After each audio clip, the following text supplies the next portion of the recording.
What if the thing that could change your life isn't a new job, a new relationship, or a big move, but something so simple you could start it tomorrow? That's what happened to me. I thought I was just picking up this little tool and it would just be a hobby. Instead, it became the turning point that changed so much in my life. In this video, I want to know if you are, like me, a big rabbit hole person. I've been one of these kind of people my entire life, and it's always kind of worked to my advantage in my work life, and I'll explain a little bit about that. So I know some of you know me and some of you are new here. I'm Helen. I'm an art hobbyist. I am a long-time magazine editor and writer, freelance writer. So back in the day, I used to work for a lot of different Canadian magazines in the sort of ending heyday of the magazine world. This is Merit's Minimalist Foundation Stick, by the way, in the color ochre. I have done every job at magazines, but as I was getting older there and just getting more established in my career, I got to freelance write about lots of different topics, and I also got to assign work, assign articles, and even just write articles and blog myself, because I also became a website editor. So this was such a great combination for all these little interests that I would get, because I love getting down like a reading rabbit hole.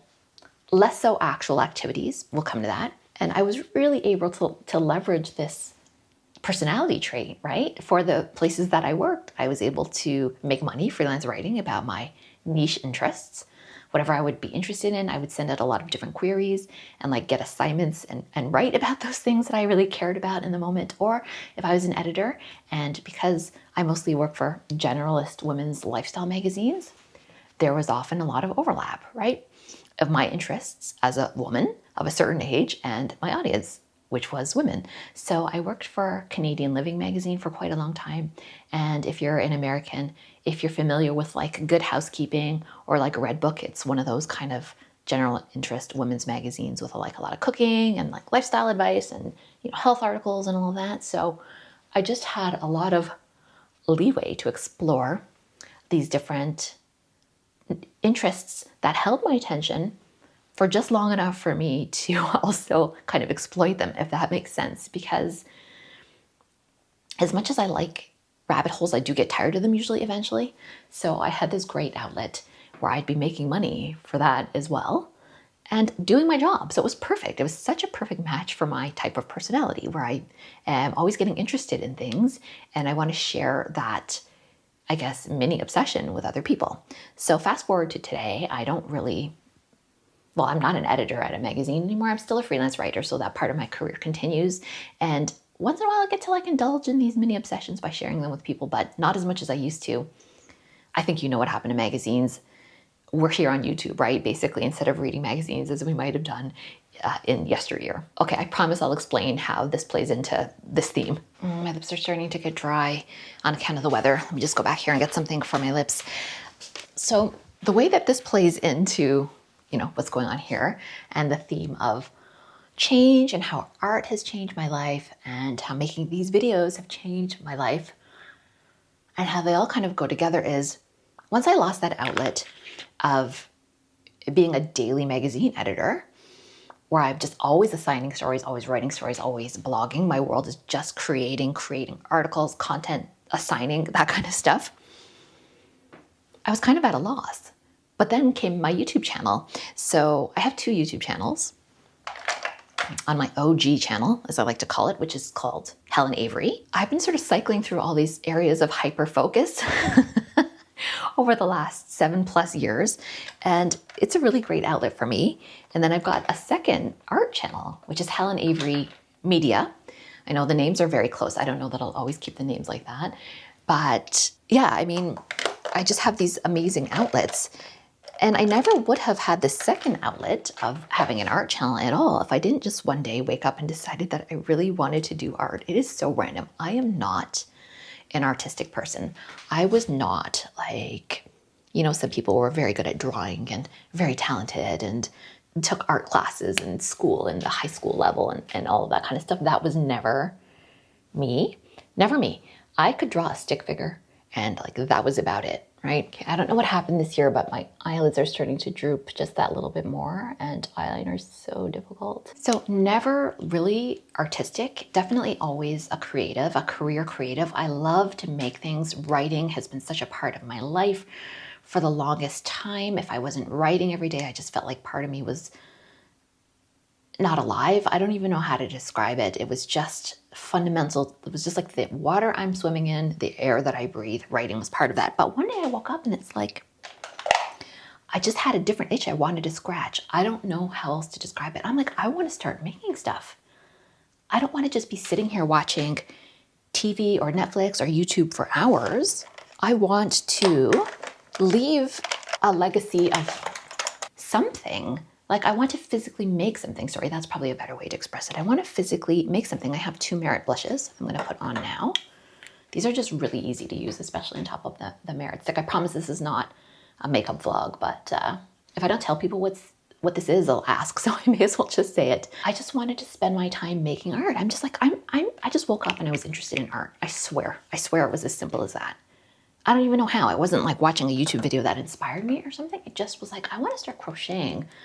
And I want to start to draw, and I maybe want to crochet things that I learned how to draw. Well, I realized that's actually not so easy to do for a couple of reasons. One, I have no drawing skills, or I had no drawing skills. I've worked on them a lot daily since April 2024, which is when this idea started to percolate in my mind. And I started to crochet. So that's what happened. April 2024, I started to learn how to draw, and I started to learn how to crochet, thinking that the two of those could work well together. They didn't, because I found out something, which is that I hate crocheting. I hate it. I don't like it. You know why? The counting. I don't like counting stitches. And I know that, you can do this, you can do that. There's like hacks, there's like little devices you can buy, there's like little stitch markers. I know that there's hacks because I'm not the only one. I don't know what to say though, other than the fact that one, I kept messing it up, which is probably normal for crochet beginners. And I promise also this is not about crochet. I'm going to end this part of it very quickly. I wasn't feeling it. I don't know what else to tell you. I'm sure you've picked up something, right? If you're artsy or craftsy or hobbyish, you might grab something and just be like, I don't know. And also I just kept messing it up. And I just resented the fact that I would have to go back and fix it. And it kind of isn't that much deeper. I kind of just gave up on the crochet after about maybe a month of it. Maybe that was not long enough. I'm sure those of you who do a lot of crochet will have opinions on that. But what I did do then was like, think really hard. Okay, if I don't like counting stitches, I don't care that much about making garments. And by the way, I have crocheted before. I've crocheted my husband a beautiful scarf a number of years ago when I kind of had more patience for it, or I don't know, I was just maybe very motivated to get that project done. I was just not that interested. So I gave it a good think about maybe what would be better for me and my personality. And I came upon embroidery. So my friends, I have this whole booming art channel that's mostly about watercolor, but the way that I got to watercolor was actually through embroidery, which is, they don't seem related at all. And I guess they're kind of not. And the drawing, I knew that I wanted to keep drawing. That's actually the one thing that I have been doing consistently since April 2024. I've been trying to improve my drawing skills every day. And interestingly, that's kind of the thing I think I enjoy the most still. And the watercolor is a nice adjunct to that. And then embroidery is its own thing. And yeah, it's just this beautiful collection of fulfilling practices, and they're quite different. And the time scale of them is so different that I find them to be perfect together. Not to be a creep, but I see this girly all the time waiting for her Uber. She just stands right there, and she must catch her Uber to go to work or something like that because she's out there. Yeah, she's waving. Okay, and one of my neighbors is leaving. I'm such a snoop, okay? City life, right? This is what you do. You just are always kind of like attuned to the movements of your neighbors. It's pretty funny. So what ended up happening is sort of embroidery was the thing that brought me to watercolor. And it's been such a huge additive to my life. I can't believe I never started this earlier. I'm kind of not mad at myself. I mean, how could I have known until you experience it? But how much it would bring to my life and how much it would change my life for the better. I'm just so glad that I picked up that embroidery needle. And I'll just show you a little bit here in my dining room / studio. I like to call it my studio, but like, let's be honest, it's also mostly just my dining room. Okay, I'll show you what it is that kind of got this whole thing started off, including my art channel. And it started with just the simple act of needle and thread. Yeah, I mean, I don't talk about this stuff that much, but it is an embroidery practice. So I started off making these 3, And then I moved on to getting some free patterns from DMC. And then I made that Evil Eye, this sort of Downton Abbey-esque thing. But the thing that this Downton Abbey-esque house, I guess you would call it. But the thing I'm genuinely the most proud of, that I love looking at so much, is this embroidery of Frida Kahlo that, my goodness, took me so many hours. So many hours. Like, I think when people see embroidery, they don't realize that probably just this flower here in her hair was probably 5 hours alone, right? So you get an idea of the incredible amount of time it takes for embroidery. So that's what leads me to watercolor. So the way that I got involved in watercolor, and sorry, I know there's probably a lot of creaking sounds here. I live in an old Edwardian house circa, I think 1912, and it is got the original floors, and my goodness, do they creak all the time. So hopefully you're not overhearing too much of that.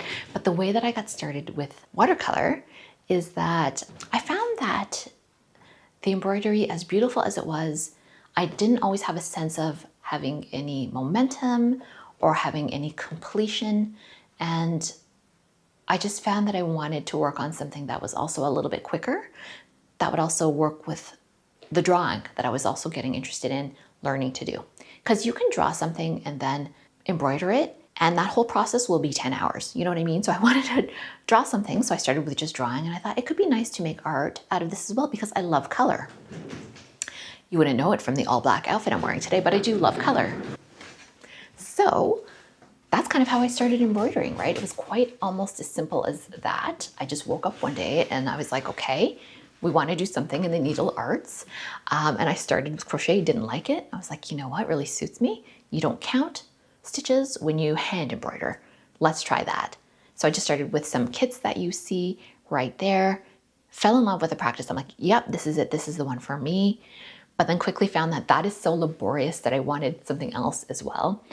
Also because I was getting like tiredness, right? Just overuse here, because I am, again, a rabbit hole person. So you'll have to let me know if this happens to you as well, where my arm was getting sore because I was just going too hard at it. And that's how the watercolor came in. So that must be one of the weirder ways to get into watercolor. But now I'm just so glad that I picked it up, because it is so much fun to just daily have something quick that you can do and feel like you had a little win, even if it's not making these like journal entries. You know, even if it's not that, I'll sit down and just dabble a bit. Sometimes I'll just make swatches, and that's also been fun to have in our channel as well, because I just sometimes like to play and just make swatches, right? And then it's so fun to have an outlet for them. It really is. So it's kind of the best of both worlds. And it's really changed my life. It really has changed my life. It brings me so much pleasure, even if I'm not filming or trying to like show everybody what I'm doing. It's just a great way to fill up time without being on my screen. If nothing else, that has been the hugest game changer for me, because if I wasn't doing this, I was like consuming media instead. And I always prefer to be someone who's making things. It's just a big part of what drives me. And that used to be, you know, magazine articles, writing, journaling by hand, which I still do as well. I've never been that much into like writing fiction. Maybe that's something I'll explore. I do write a little bit of poetry still. But it's just wonderful to have these hobbies that have also brought me more community. So that's another huge way that art has changed my life. I'm here all alone on a Saturday. My husband and my son are not around, so I have a peaceful house to myself. And I'm just going to spend it, of course, not doing anything fun for myself, rather tidying up. I'm sure that that's relatable to you moms out there. So what happened as part of my art practice, I'm just going to wipe off the table, is that it also brought me community. And I really was not expecting that. So if you're in Canada, I urge you to buy Nature Clean products. Like, they're such a great company who makes such great stuff. You've probably already heard of them or seen them and maybe even use them yourself. They do like laundry. They do everything, basically, all cleansers. And it's just like one of these natural brands. And usually I kind of roll my eyes a little bit at that marketing of it all. But it's just nice to support Canadian. And their scents are really nice. They're never too overpowering. This is their natural multi-surface cleaner and lavender tea tree. And it smells so good. Smells really good. So one benefit I was absolutely not expecting was to hook myself into a culture that's highly social. And that is so good for me. So what happened with the embroidery is, I don't know, like one day I was looking in my neighborhood Facebook page and someone had posted that there's like a crafting group, like a fiber arts social circle basically going on for free at a public library near me, walking distance, on a weekday. And I was like, oh my gosh, that would be really good for me. There's nothing taught there. You just bring your crafts and it's just like what we would have called it when we were at Canadian Living is, because we always had knitting pages in that magazine, we would have called that a stitch and bitch or a bitch and stitch, which is kind of salty language for what it is, which is a bunch of women hanging out, chatting, and working on their projects. So I just got the gumption to go, which doesn't take a lot for me. I'm not like a top level introvert. I'm kind of an ambivert, like I'm a bit extroverted and I'm a bit introverted as well. I definitely have aspects of both. I do not like being alone for too long like that. That does not float my boat. And I know some people can spend days in their house and not really being super social and seeing other people. That's not me. I see my friends every week. If you follow my vlogs, you know that oftentimes I'll document that, like we'll go out for lunch together and I've done art classes with one of my closest friends. And anyway, I like to see people. That's just who I am. Yeah, I started going to these fiber arts group, I should say, together. And I've just been meeting the most wonderful collection of people. It's not even just women. I thought really it would be primarily women, but you know, we've had a couple guys attend too. So that's been kind of cool. So recently, this is kind of a funny story about preconceptions about who does fiber arts, but recently this young guy bopped in and he looked like literally like a university student. He was like well dressed and I thought, oh, he must be like just maybe coming downstairs to check out what this room looks like or something by accident. He had a backpack on. He literally looked like he just came from University of Toronto, like physics classes or something like that. Doesn't he sit down and he starts chatting to our young librarian who runs the program? And I thought, oh, maybe they're just like coworkers or friends, or maybe they're both university students for all I know. And he's going to chat with her because he found out she's sitting down here with us, and then he's going to go. Doesn't he pull out a whole crochet project and he's sitting there crocheting with us and just like kikiing and giggling with the rest of us? It was so funny. So never try and guess who does what kind of art. That's one thing I've learned. So that's one really fun social activity that art has brought into my life. And then there's another one that I've been dabbling with, but having some problems with. So I'll tell you about that. So in a very weird spot in my kitchen, I have this little powder room, which I am grateful for. Do not get me wrong. It's great to have a little washroom, bathroom. Well, it hasn't got a bath in it. Washroom, I guess we'll call it. It's nice to have a little area where you can use the toilet on this main floor, the ground floor of my home. So I used to use the Scrub Daddy. Have you ever used one of these? It's like a degradable sponge. I think it's just cellulose. So after it's done its life in the kitchen, I just relegate it to the bathroom or powder room use instead. Because this sink needs a good scrub down after a week of use. This got really famous on TikTok during the pandemic. If you remember the big cleaning obsession, I think everybody kind of went through at some point. And TikTok also exploded. I'm not on TikTok very much anymore. I do have an account there, and I have a couple viral videos when I was into making videos about fashion, like another one of my rabbit holes, fashion history. And I got so deep into that rabbit hole that I was almost even thinking about going to get a master's degree at a university in New York City so that I could become like a museum conservator of like fashion history, like garments. Sorry, what I meant to say is like old garments, because you really learn how to take care of older textiles and stuff. And so that was a little bit of the genesis of me kind of thinking a lot about fiber arts and textile And I have a long personal history of that, like in my family as well, which I don't know, maybe is another story for another day. But to pull back on the thread that I was talking about earlier, okay, scrubbing is all well and good, but I do need to get out a cloth. Pulling on the thread that I was starting to bring up earlier was how I'm not only just in that fiber arts group, I also started urban sketching like very early, like late spring, early summer. And that was so much fun. We went to University of Toronto, which is the university that I went to, so I know the campus quite well. And we just had a blast of a time, just like sitting around and sketching things. But that location had so much going for it. And they haven't had a location as good as that since. So I haven't gone to join them for a variety of different reasons. One is that it's always on the week, not always, usually on the weekend and around now. Like, well, not now, but like right after lunch. And like, that's kind of still my family time. Like that's, you know, one of my husband's only 2 days off work. My son has stuff that he's up to. We do things together. We want to go places together. And it kind of is during that time slot, but that's actually not really the thing. The other thing is that often these places that they've been picking have been like not super accessible for me because I don't really want to have to drive and look for a parking spot downtown or wherever to meet up with the urban sketchers. I don't really know anybody that well yet, so I don't have like a connection socially to anybody really there. But it is a great activity, right? You're outside, you're getting fresh air, it's social without being too social. You don't have to strike up friendships and be awkward. Everybody has a task. And they're just in this great group of like-minded people. There's safety in numbers, etc.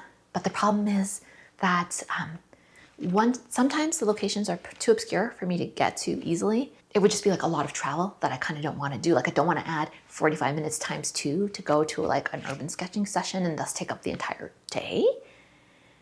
But not just that, it's the washroom access, people. I've talked about this on one of the videos on my art channel. If I can't get to a washroom, like I don't want to be gone for 4 hours out of the day.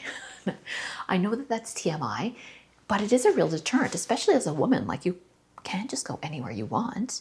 You have to find an actual public washroom. So at University of Toronto, there were like university buildings, and inside those buildings, some of them are open to the public, and they have washrooms that you can use. No problem. It was also on the subway line, just a few stops from my home. Also no problem. So that to me was like chef's kiss perfect. If they ever go there again, I am so going.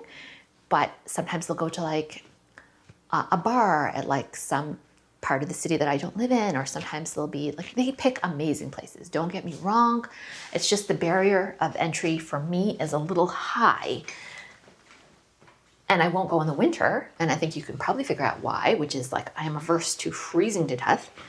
I have a thyroid condition, which means I already can't really regulate my body temperature super well. And so the idea of being out there in the cold, as some of them do, not the coldest of the cold, like not the super snowy season, but some of the other times of the shoulder seasons of it being cold in the air, they'll still be outside and I can't sit for 2 hours, like with my fingers freezing. But sometimes they pick like indoor-ish locations. So I don't know, I gotta be a little bit more open-minded because it is something I think will really help to level up my skill. But I haven't found my stride with that yet. And again, I'm always like cognizant of these other issues that play into it. I just almost would like to have a break-off group of my own and have it like on a Wednesday afternoon, because I work from home and I think a lot of other people these days too, so I don't know. I don't know how that would fly. Maybe I should just make an unofficial group of my own. So I've just made a little 11's drink for myself, which is just this instant cappuccino. I don't know if you have these. It's the Nescafe cappuccino. You just pour water over it because at 11, I don't know, I'm tired and I want to take a bit of a break. And the other thing I'm going to do is make my son, who's here now, a hot chocolate. So I'm just going to get some milk on the go for him. Do you know in this part of Canada, we use bags for our milk? Yes. Ugly, but efficient. I wanted to find an example of what I was telling you about. Of course, that's empty. I need to get another one. In terms of an article that I've written that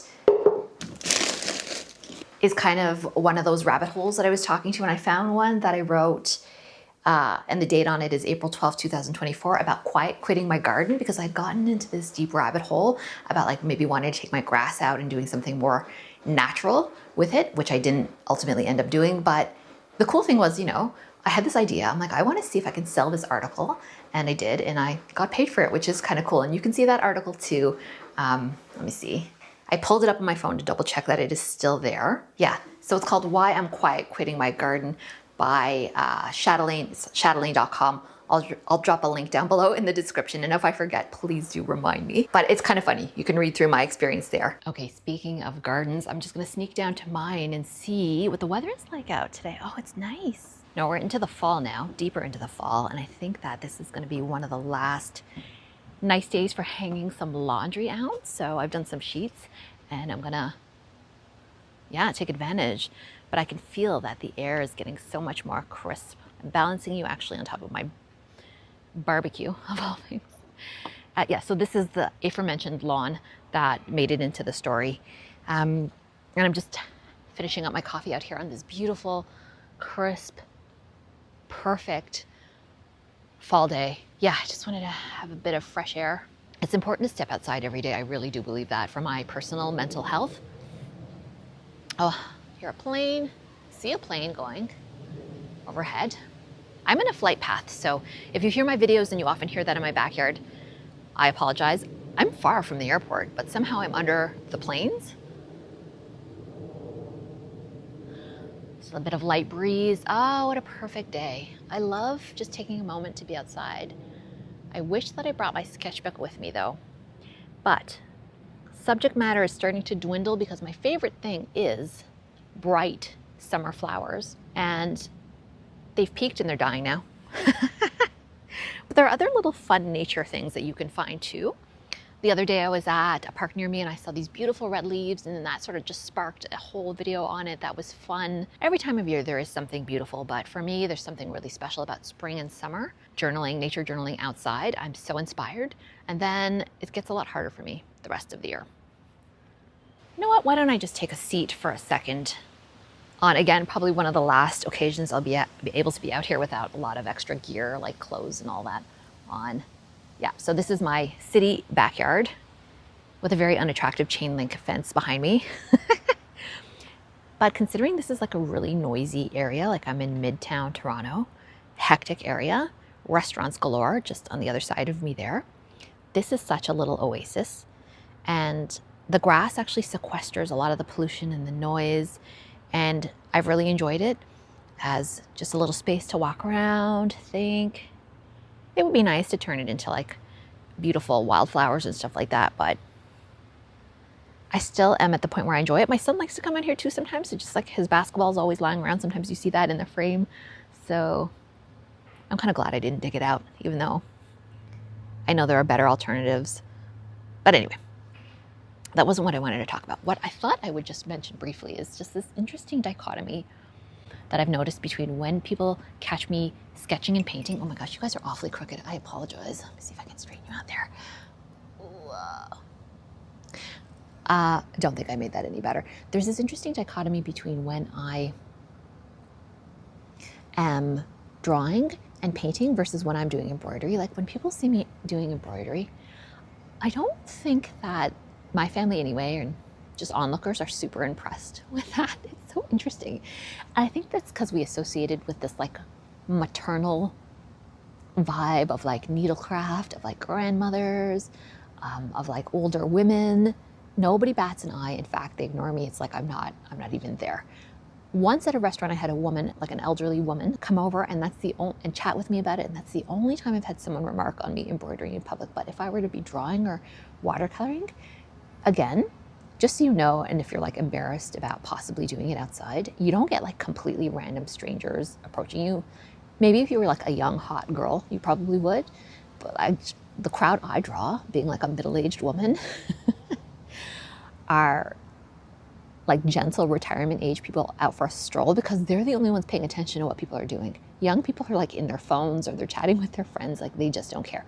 But I say all this to mention that, or I bring this all up because there's a real reverence for if you draw and if you paint that does not exist if you or if you're someone who embroiders instead. Like the embroidery, I don't think anybody looks at that as like any kind of fine art skill.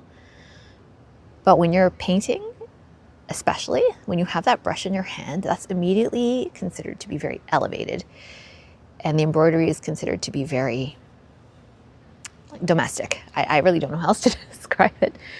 And yeah, there's just this interesting cultural difference in how the two of them are perceived and the level of respect each of them garner.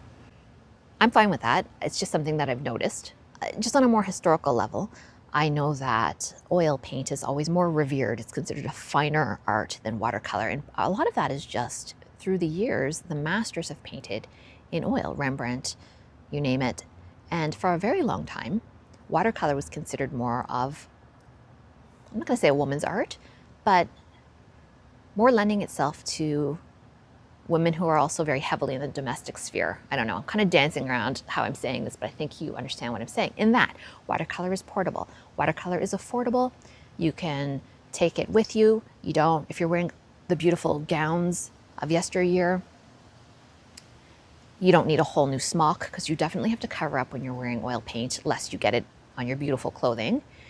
So you just generally don't get as messy when you watercolor. Your hands don't get as smudged. You can flip between things. You know, you could paint a layer of watercolor, tend to whatever needs to be done domestically, and then come back to your watercolor. Oil is not quite like that. You need to be much more immersed for a longer time in the process. That's my historical understanding of some of the differences between the two of them. Now, I can be wrong. I would love to hear your take on that if you have one, or perhaps not. Oh, and while we're saying that, I haven't done my whole thing where I ask you to like, consider subscribing, drop me a comment, even if it's just an emoji, that's cool too. That helps give me a little boost here, because this is a little different from the usual video that I make. So I'm curious to see if any of you are watched to this point, and if you have, if you would just say hi, that way I'll know. Thank you. All right, my coffee's nearly gone. Time to get on with the rest of my day. Hopefully that will include some art. That's the thing about the weekend. It kind of gets away from you really quick if you don't make time to sit down and do the things art-wise, hobby-wise, that you're intent on doing. You can get carried away in other errands instead. Okay, hopefully this is my last chore of the day. I know the Saturday is supposed to be a clean-up kind of day for those of us who work. And those of us who don't. It's just traditionally a day for cleaning. I'm very over it though. I have about 2 good hours in me, and then I just am pretty toasted. Okay, I like to hang those mats there because they're too heavy for the line.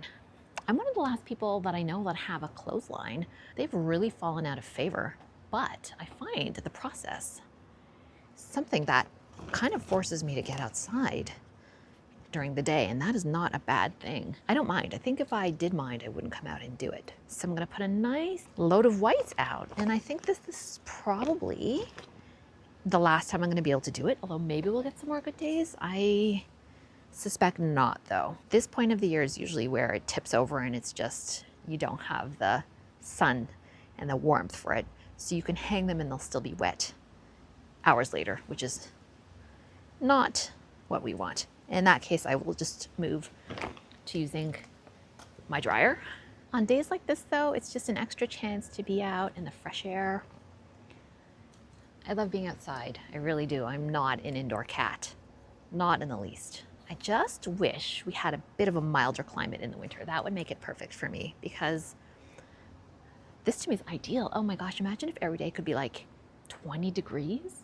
Well, I guess it could. You know, I've been to San Diego in the summer, and it is, sorry, not in the summer, in the winter, and it is 20 degrees off in there in the winter. Celsius, sorry guys, not Fahrenheit. I know a lot of you use Fahrenheit, and I don't know Fahrenheit very well. I do apologize, but you know, mild spring, summer temperatures with some sun, I guess, is what we're talking about. My favorite kind of weather, I think, especially as I get older. I wish I could do embroidery outdoors in all kinds of weather, but I can't, you guys. And this past summer was especially difficult for me because inside my house is not bright enough for me really to get the enjoyment I want to out of embroidery, because it strains my eyes. I love being outside, but we had successive heat waves that made it so unpleasant. I shouldn't complain about the past, that's in the past now. And I will just enjoy hanging these up on this beautiful fall day. It's so lovely out here.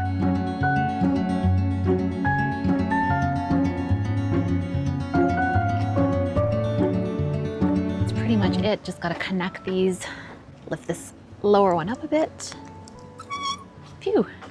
Lunch is an absolutely fabulous set of leftovers, mostly from Nando's. Where we were dining yesterday. You can see some napkins that I grabbed, but I just made a fresh salad to go with it. We've even got the fries. Oh, and I have just some other leftovers to just make it that wee bit healthier, I guess. And then Killian, my son, is getting a sweet potato.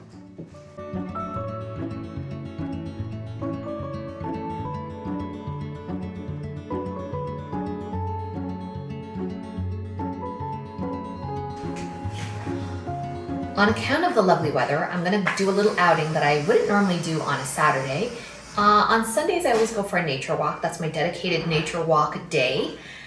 But the weather's gonna be bad tomorrow and it's lovely as we saw today, so I'm gonna pack up. Of course, really all I need is my running shoes, I guess, technically. A pair of sunglasses, I better not forget that. But I like to use my little Herschel little bag here. Herschel is a Canadian company. And so this is the perfect size to pop in my Hannah notebook that I've been nature journaling in for the last month. This is the thing I've really been enjoying to do. Lately, I've kind of cut back on a lot of the bigger paintings for now. So I'm gonna pop this in here. Then I'm gonna also pop in, and it just fits, right? I can also pop in, because I don't paint outside anymore.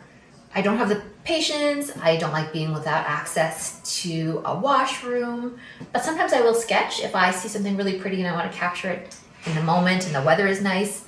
So to that end, I bring a kneaded eraser and I always make mine into these tube shapes, but I mean, you could make it, it's kneadable, right? Which means it's squishy and you could shape it, it's like Play-Doh. You can shape it whatever form you like, but I always like to make it into a worm, basically. And then I always bring this Bic pen with me. Well, not always, but I often bring this Bic pen just because it's got the, you know, you can push the nib back down so it doesn't get broken when you travel with it. Like that.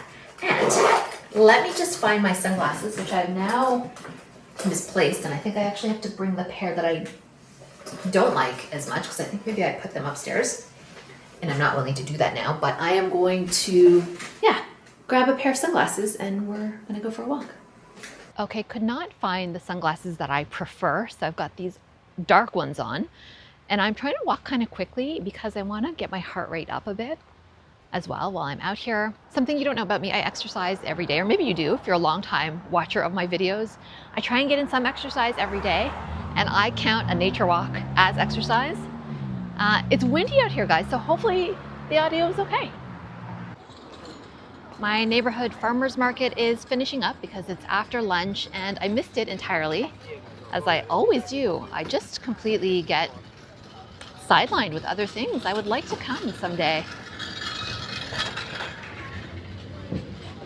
But I'm always just intending to, and I just don't make it down in time. And, you know, today is no exception to that. You know what, maybe next weekend I've got to make a better effort before the really cold weather comes to at least come once. I haven't come all summer. Oh, but you know what, I'm already captivated by these cosmos. Look at this. Oh, it's nice that they're still going strong. Look at that. Okay, they haven't packed up yet. Very nice. Pretty. This is the front of someone's garden, and I love that these flowers are just hanging in, but barely. They have seen better days, but there's something beautiful in these faded blooms as well. We're now entering somewhere called Wychwood Park, which is apparently Toronto's first heritage conservation district, according to this little plaque here. So this is a gated community. But not really, but these are the gates, but they can close these gates if they want to, but they don't. But this is technically private property, but you can walk through here and you can drive through here too. But back in the days, this was a gated community. And I say back in the days, I don't mean like 10 years ago, I mean like early 1900s. These houses were built to be in a very exclusive enclave. But what I like about it is it's just this little hidden gem in the city where you can escape. All I hear is wind, leaves rustling, the sound of me crunching a branch, and birds chirping. It's just this beautiful escape in the middle of the city.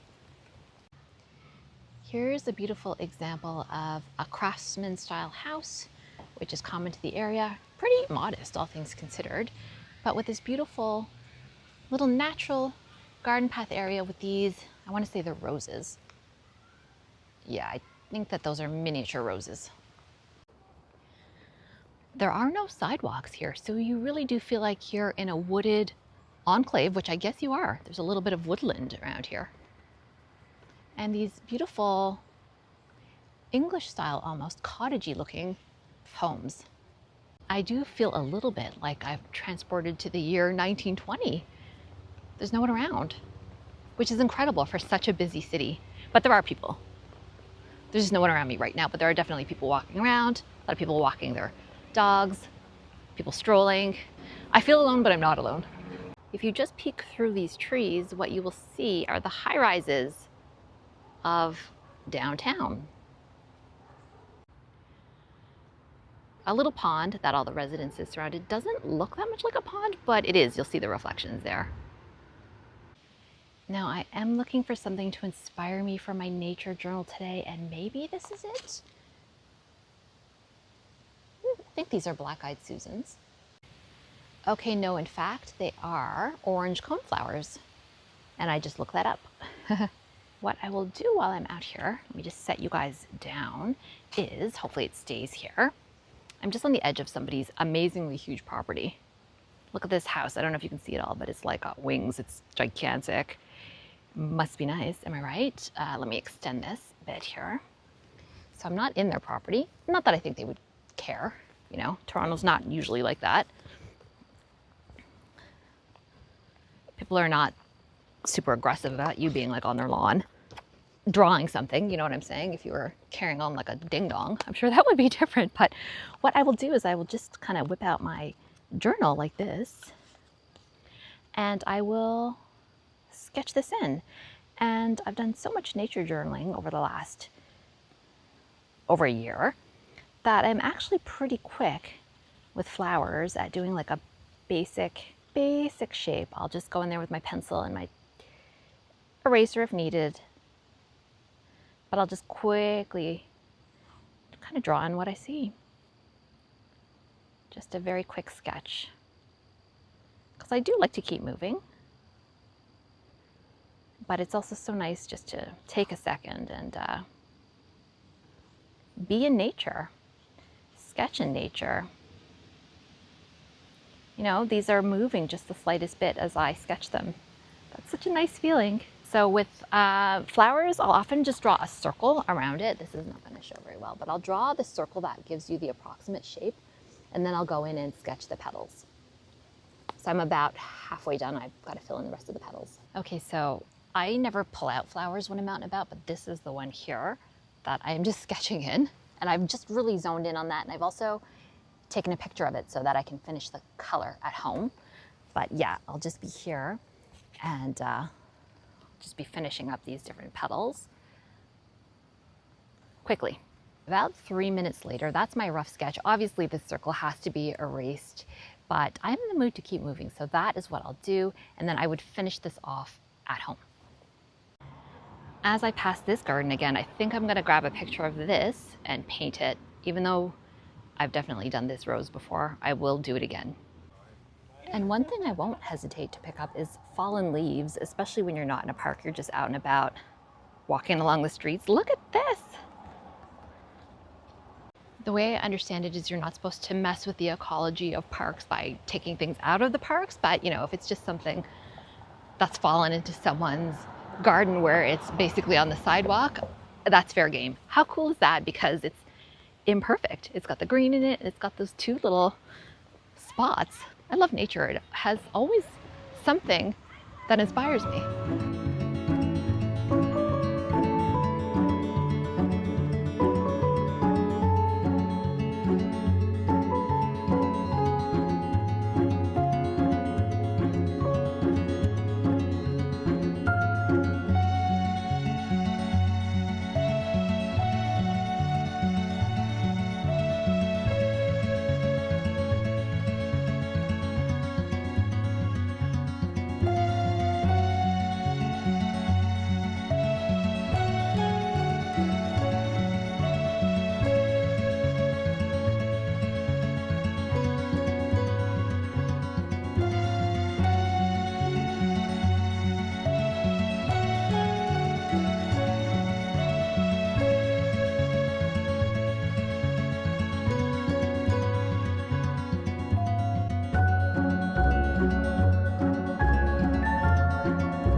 visiting family for dinner. We just parked, and I have, of all crazy things, my embroidery kit with me. Imagine if I showed up to a friend's house for like a social dinner with my embroidery.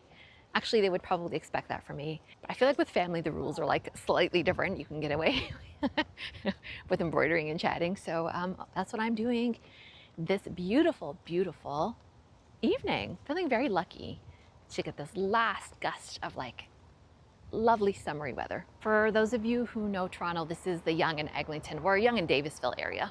These are the subway tracks. I wonder if we're gonna spot a subway going as we cross.